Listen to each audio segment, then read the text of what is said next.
So it's like that's the whole Neanderthal in the spine. It makes you feel good, right? Yeah. Oh man, I see the on your newspaper. Do you have like a diagram that shows all the code, the color coding?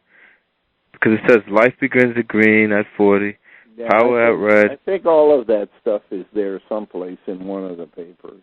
Oh.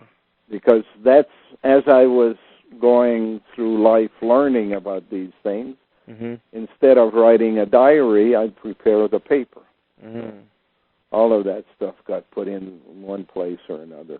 Yeah, I think color coding is one version, but you also have to remember that color appears in photographs. And there are basically a million shades. So someone can receive a picture and put it on their scanner and scan away all the colors except the color that they are looking for. And the picture turns out to be different than the one you and I would be looking at. The same thing happens with movies. By having colored movies, you may have a different picture that appears every now and then than the one who's just watching the movie.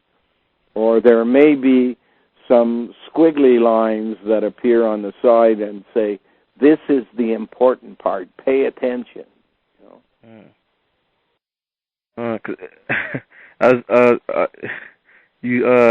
In your paper, in your articles, it says, Masons, read this slowly. Danger, your brain might begin to function. And you talk about, you said to read the part about the Benedictines and the one on Yiddish. But I found the link and it was a dead link, so I wish I could find it. But yeah, I looked up your name on the Google search, and I think you're on a website. You're known as like an anti-Mason. Oh, yeah. Of course. Who put you up there? Well, when I started this project, Masons were not even part of my consideration. Yeah. But as I worked my way through, I found out that politicians were crooks. And then I found out that the media were crooks. And then I found out that the police were crooks. And then I found out that secret societies were crooks. So every time I found a new gang of crooks, I made a new bunch of enemies. And by today, there's nobody left to be my friend.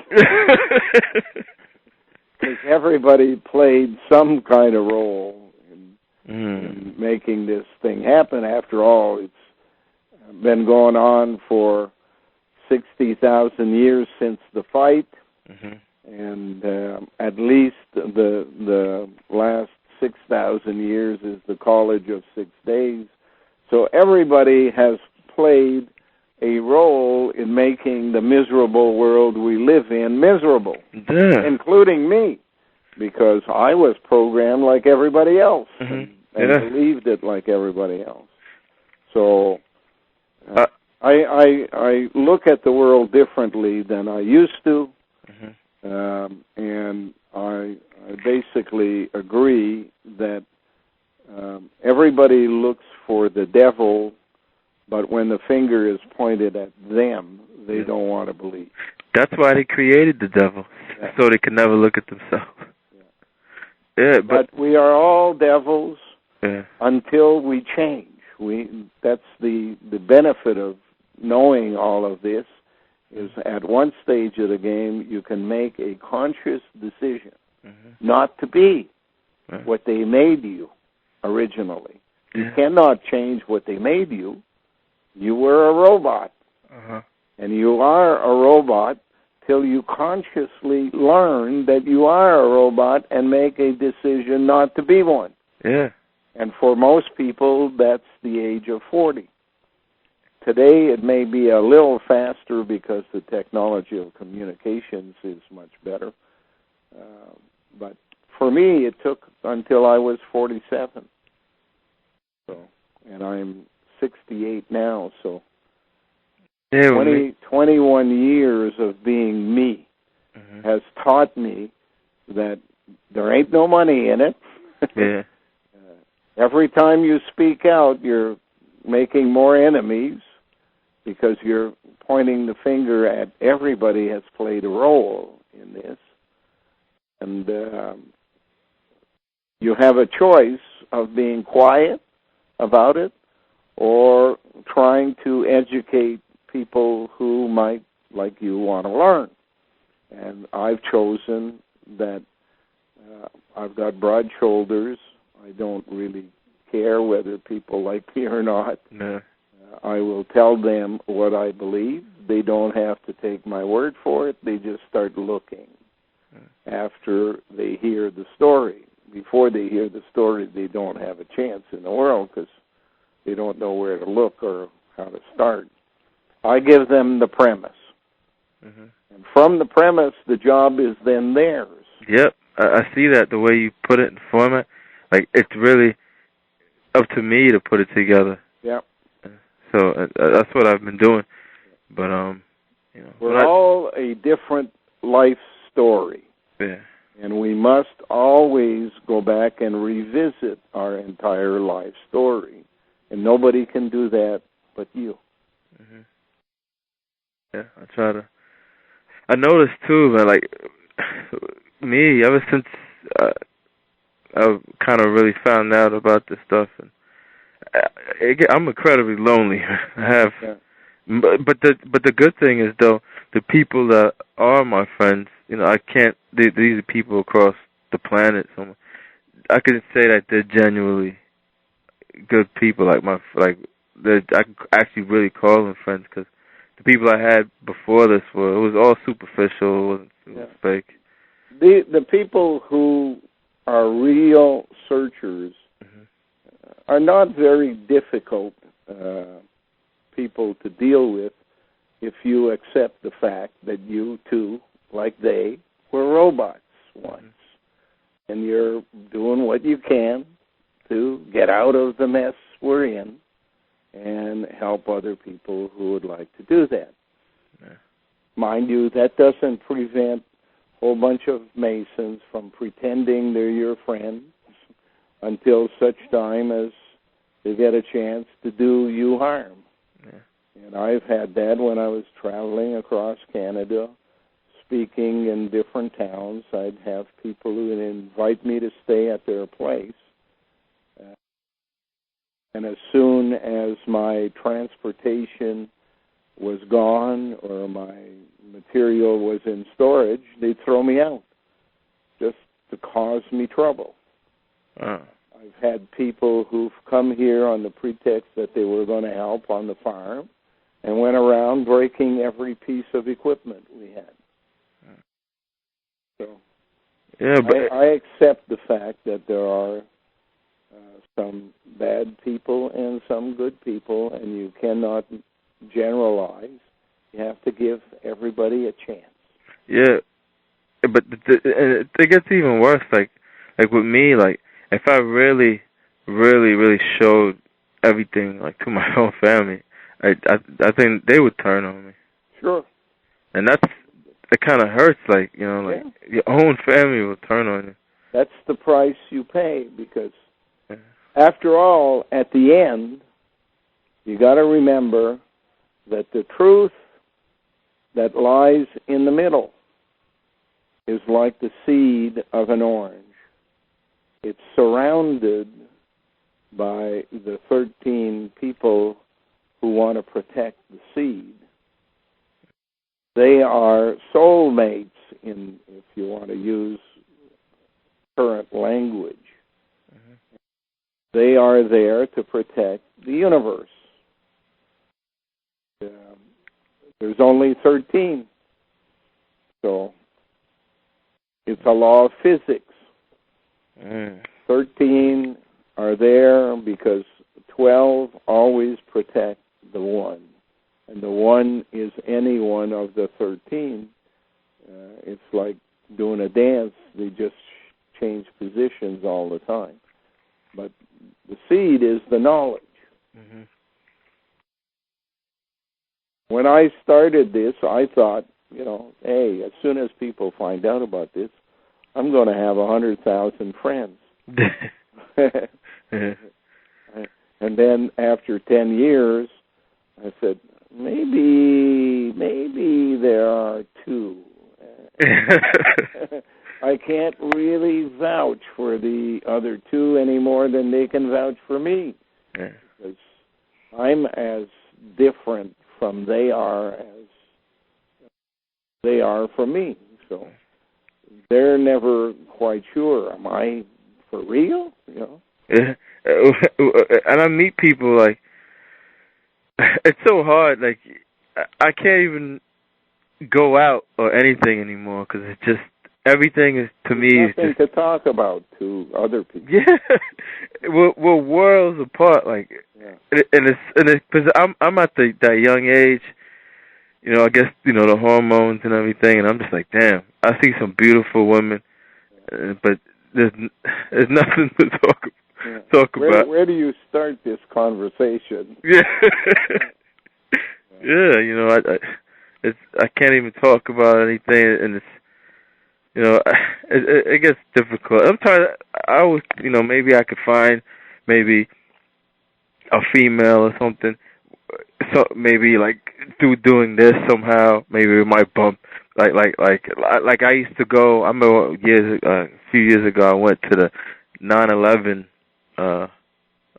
It was like an anniversary type of thing, and there were people there. And, I seen people. I met people there, but then there's always the levels of, I guess, awareness with people, because then you'll deal with people like who are just on the patriot level, and they see everything as, Constitution. Patriotism is just another religion. Yeah. Matter of fact, I seen an interview with you. I got it's on a website. For $10 you can buy it. They say it's with you and Bill Cooper. Bill Cooper? Bill Cooper called my house one day. I had no idea who Bill Cooper was. Oh. But it wasn't televised. I was on the radio. Yeah. So, but I found out after who Bill Cooper was. Cooper keeps chickens. Yeah. Oh, wow. Chicken coop. Oh, the thing with Bill Cooper, though, I found out, like, he was really into the Constitution, his religion. He didn't want to let go. But I think that, and I think he was generally against, the Masons and the system. Well, but he didn't realize the people who were around him were part of it. Yeah, he was being used. Yeah. In the same way as I was being used, when I began this project, I was pointing out to the fact that politicians were crooks. Well, there's nothing Neanderthalers like more than to have the finger pointed at the wrong people. Yeah. Sure, politicians are crooks, mm-hmm. but they're just robots. Mm-hmm. They're working for the Neanderthalers. Mm-hmm. And I remember the day that I was on a radio talk show in Vancouver with a guy by the name of Rafe Mayer. And before I went on there, he said, I've heard you talk recently, and I heard your opinion on free trade. I don't want you to be discussing free trade during my show. And I said, I thought this was a talk show. You mean there are rules where we're not allowed to discuss certain things? And he said, yeah, there are rules, and I don't want you to be talking about that. So the first caller that called in, or second caller, I forget now, mm-hmm. Said something about Brian Mulroney, the Prime Minister of Canada. You've pointed out on a number of occasions mm-hmm. Where he's a crook. Mm-hmm. And I said, yeah, you got that right. But I said, before you go too far down that line, you have to remember one thing. Brian Mulroney doesn't make decisions. Brian Mulrooney has a boss. Mm-hmm. And you have to go follow the boss, find out what's really happening. And, of course, the common denominator of a crook is money. Mm-hmm. And, therefore, you got to follow the money and who supplies the money. And you got to go look at those people who are in charge of revenue in Canada. Well, that was the last time I appeared on Rafe Mair's show. Wow. You were involved with this lady, too, Shelly Ann Clark? Yeah. Whatever happened to her? Involved with, I was married to her. Oh, you were married to her? Yeah. Oh, wow. I never knew that. Yeah. Wow. I remember hearing, when I used to listen a lot to Alan Watt, he would mention Shelly Ann Clark a lot, how she spoke out against the free trade and everything. Yeah. And she was warning people. What was she? She was a politician, right? No, she was an assistant, secretarial assistant to people involved in negotiating free trade with the United States. Oh. At the ambassador level, trade ambassador level. Oh, wow. You were married to her? Wow. Yeah. She was my second wife. Wow. I had one wife for almost 25 years, and then I split up and lived with another woman for 4 years, and then I split up with her and married Shelly Ann Clark, who became Ann Keeley. Lived with her for 4 years, and then she was discouraged that there was no money in being a whistleblower. Oh, she thought she was going to get money out of it. She thought in the end that if it wouldn't be in the form of cash, it would be in the form of appreciation by people. And I told her, I said, it doesn't work that way. People appreciate you for a minute or two when it happens, but they forget. They move on to the next story. So there's no glory, there's no money, there's no appreciation, there's none of that stuff. You just do your job and tell people and hope that it helps them, and in the meantime, you survive.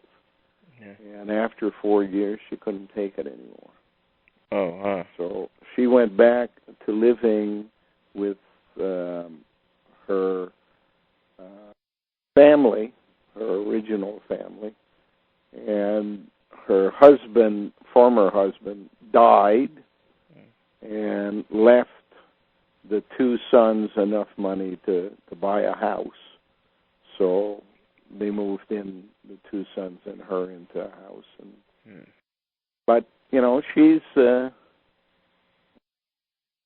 like most people who don't want to admit they were robots, fighting it every day and having to live with it and feeling depressed and all of that. So I never got to the point of feeling depressed because I got to figure out what was really going on. I get motivated internally. I don't need pats on the back. Yeah. I certainly don't need to speak to the media because I know their true role in life, and it has nothing to do with helping me. Yeah. So I just ignore them. They call every now and then or come, and I say, if I lived in Chicago, would I be speaking to Al Capone? No. Why do you expect me to speak to you? You're Al Capone's boss. If you don't understand that yet, you go back to School of Journalism and speak to the dean and say, Dean, why is it that when I have certain stories, they won't publish them?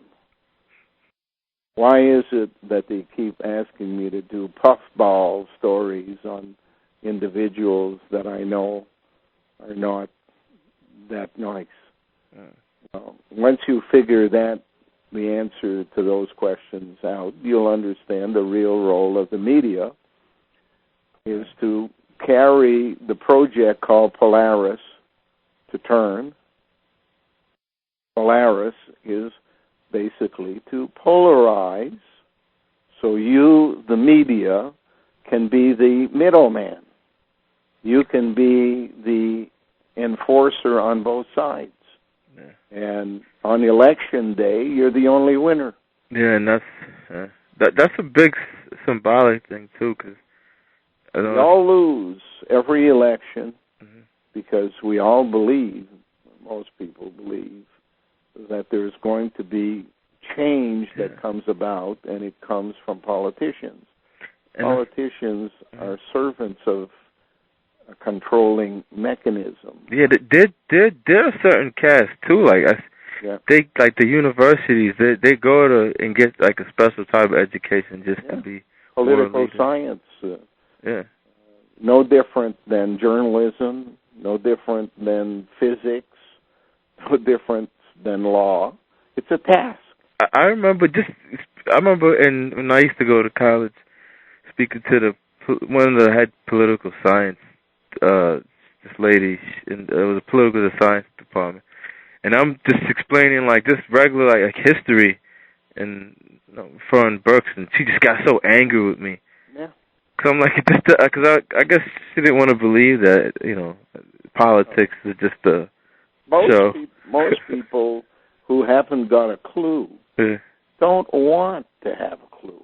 Yeah. If it's going to go counter to what they already believe. They only want to hear things like politicians are crooks because they already believe that. They may not have the evidence.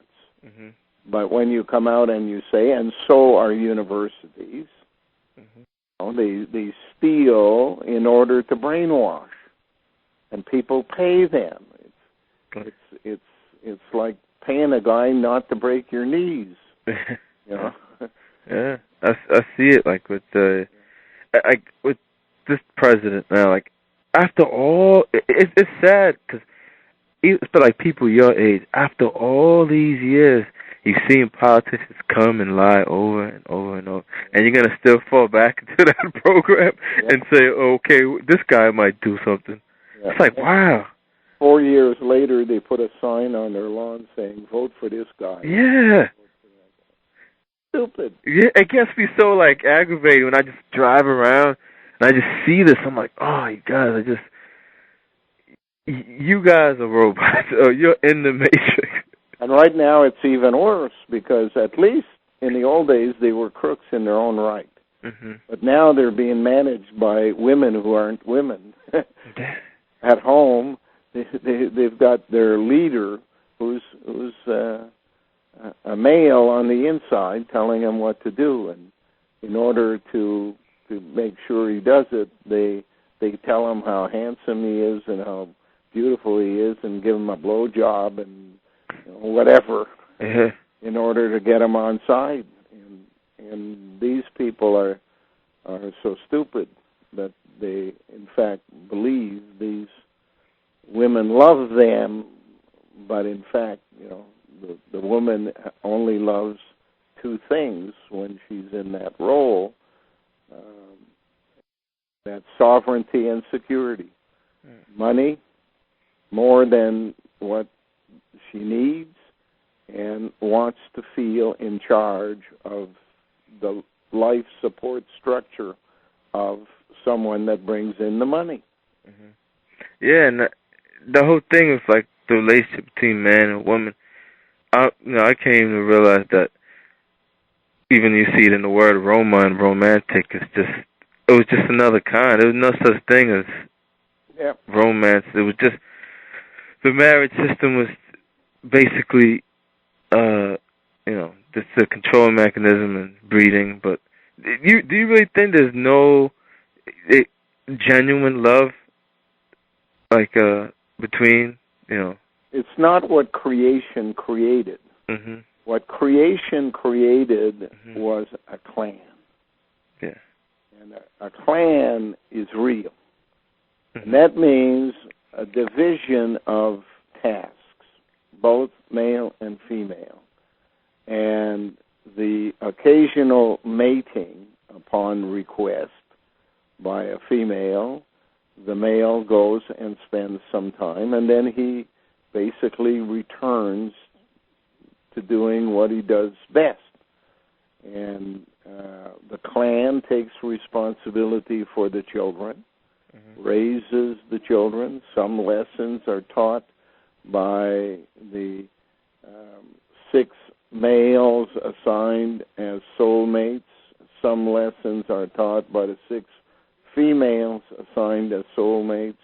And the original mother has a role of leadership.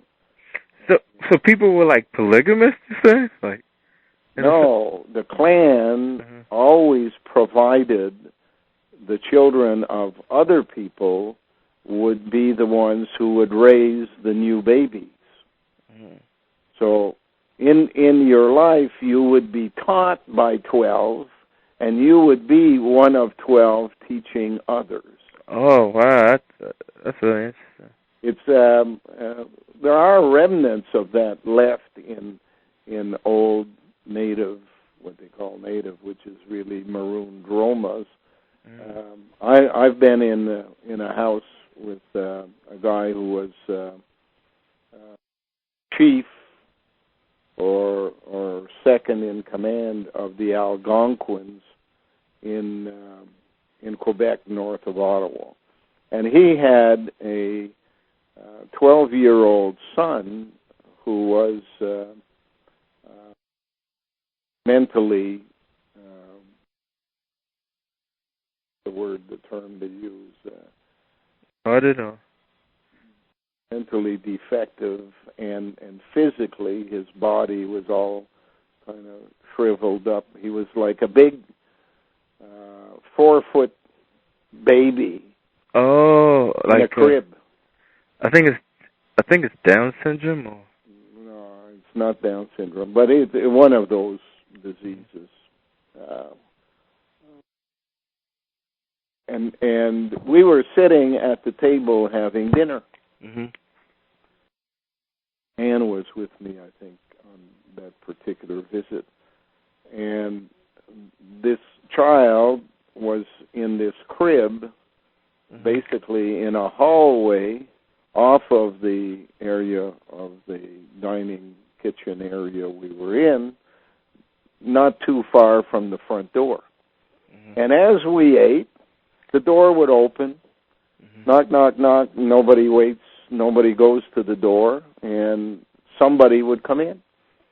And it could be a man or it could be a woman. And they would go, and they would spend a half hour with this kid in the crib.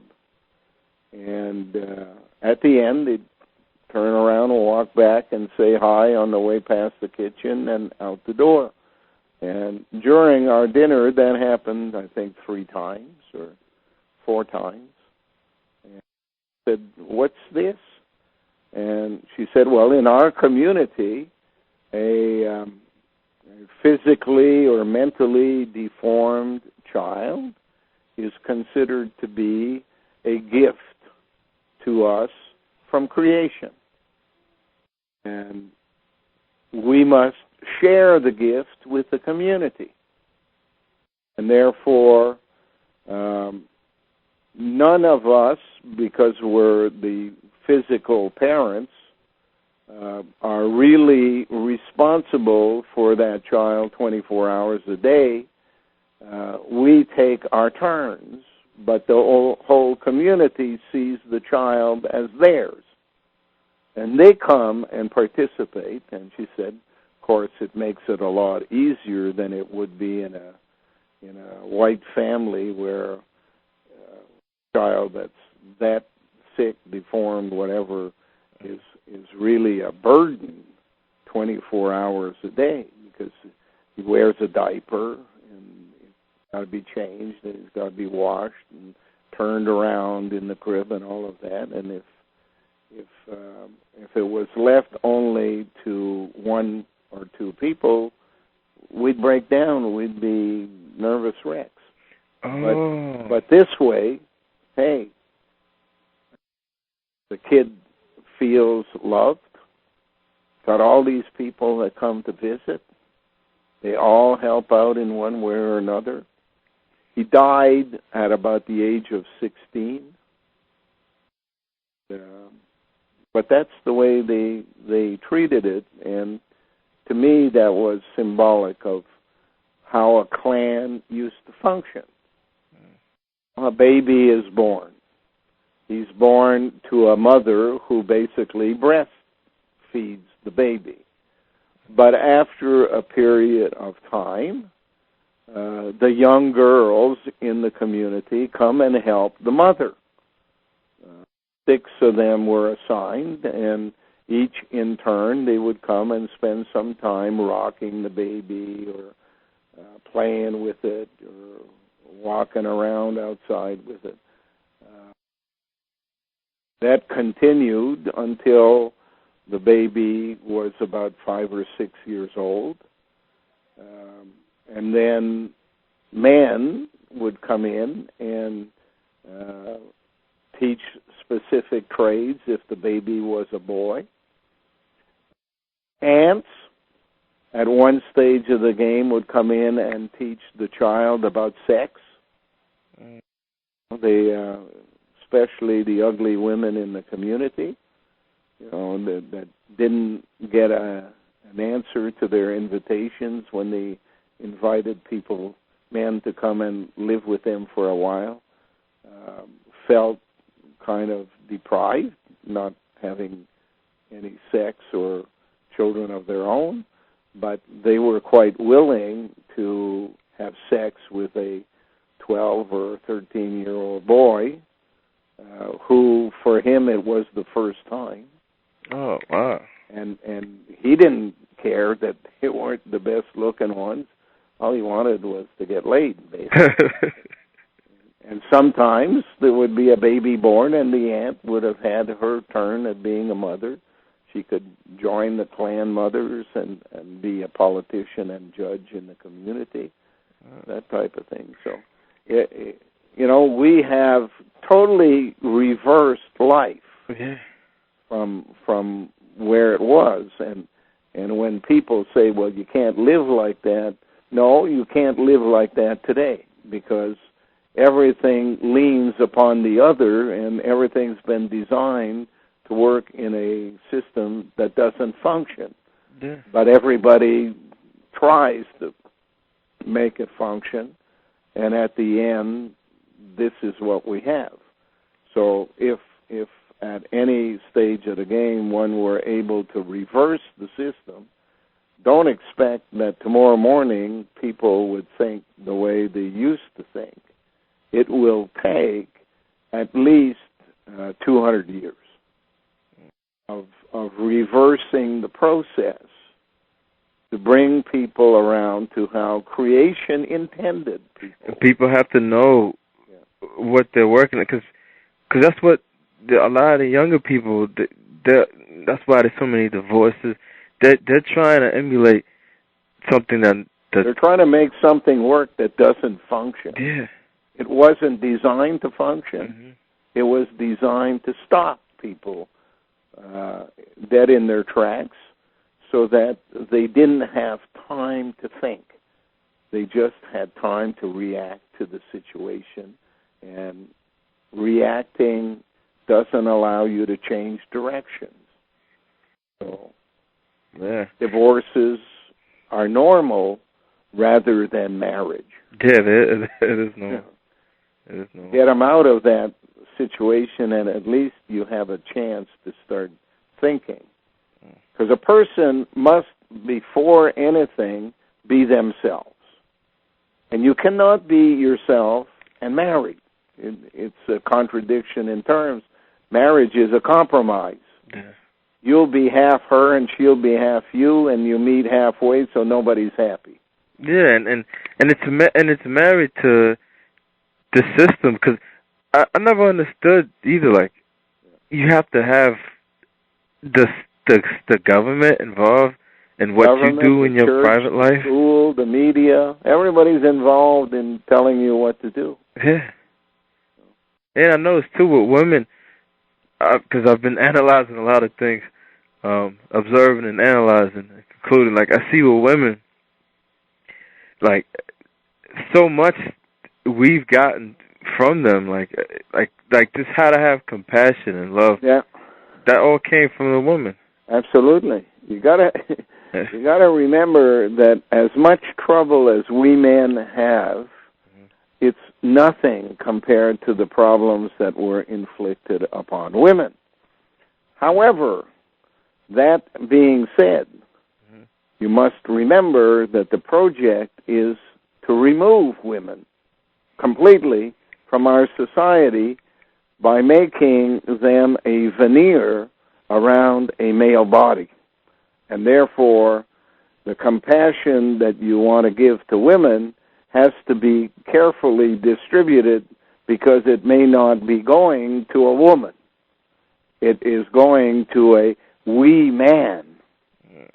Because an O can be replaced with an E, and when it's internal, the two E's together is the number 88, and we, yes man, is basically what you get, not a woman.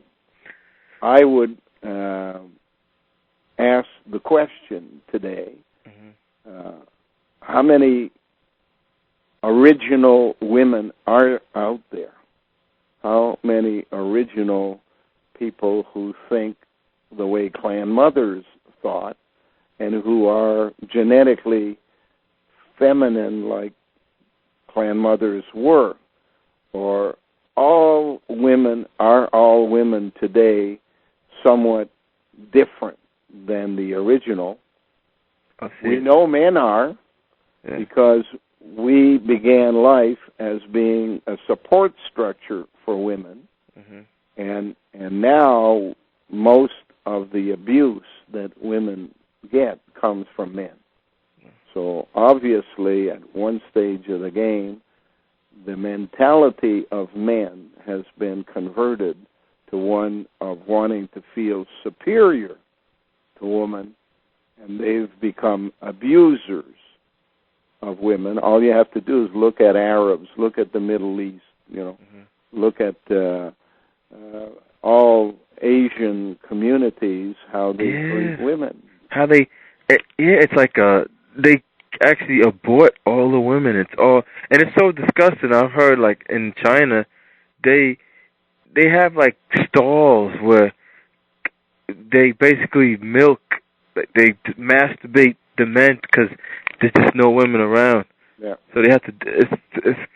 And I've heard people say, well, they have so many children and all this overpopulation. And it really is a lot of BS to me, with the whole. It's all changed, and were it to be reversed, can only be done with the help of creation, the process, as opposed to creator, the gods, and it cannot be done in less than 200 years. So we haven't started the process yet.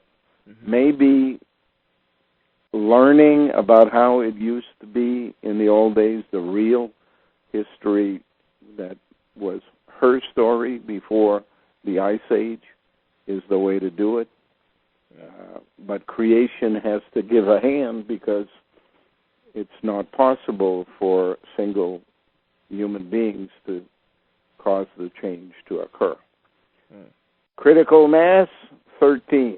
If you put 13 people who grasp the premise totally and work together, and it's basically more a mental thing than a physical activity, maybe creation will hear and cause a reversal to occur. If not, the end result we know already is basically the plan of the toll gators is continuing to its place where only two choices can occur. Creation can say, let it be, let it happen, let it continue, or creation says, okay, I've seen enough, shut it down. Mm. And either way, we don't win. Yeah. So hopefully we can cause reason to prevail by creating this critical mass of 13 people. We'll see. Yeah. It's not up to any individual to make it happen, but I here sit in a place that would be appropriate for those people to come and make it happen. So, me, I'm trying to understand. I understand more and more every day, you know. But in any event, my friend, I gotta go. Okay. I got other things to do before I fall asleep, and that's not too far away since I've been up since 4 o'clock this morning. Oh my God, man! So you watch that sun come up every morning? Yeah. All right, Bye Glenn. for now. All right, bye.